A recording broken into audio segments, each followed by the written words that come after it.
Ocjena Pulskog adventa od 1 do 5. 5, ove godine je puno ljepše nego prošle i vidi se da su se stvarno potrudili. A jednu trojku ću dati. Trojku, ali vrijeme je ipak najveći uzrok možda te trojke, recimo. 4,5. Zašto? Pa mislim da bi možda mogli se još malo potruditi u vezi nekih koncerata i nešto, ali je inače super. Za mene evo 5. Da. Možda onako 2. 2.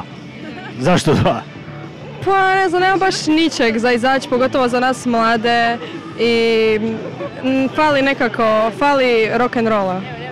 Puno predstava nam je bilo odgođeno i onda su po 2-3 predstave stavljene u jednom danu i tako, ne znam. Recimo da kako dobivamo informacije za advent u Rovinju i tako da se možda moglo i tu nekako pomoći što se tiče vremena i tako, da se bolje organiziramo. Znači, vaša ocjena Pulskog adventa od 1 do 5?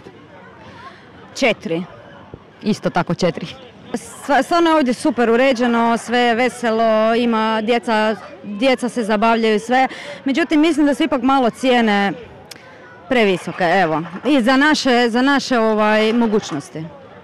Isto tako, možda bi ljudi više puta izašli da je malo to sve jeftinije. Pa ja bi dao jednu, možda 9, jer su stvarno dobro ukitili i potrudili su se. 9? Da. Ja bi dao 3. Zašto? Ipak susjedi dolaze ovdje pa da budu dobro došli. Pa ja bih procijenio to sa nekom mršavom 4, ajde. Mršava 4.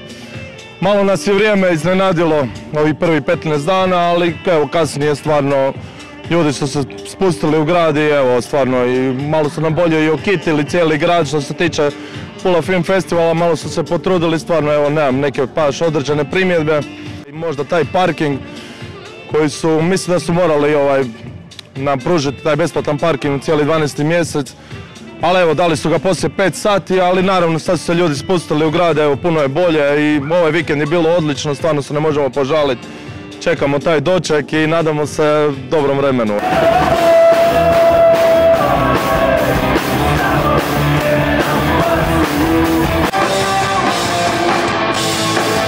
Now,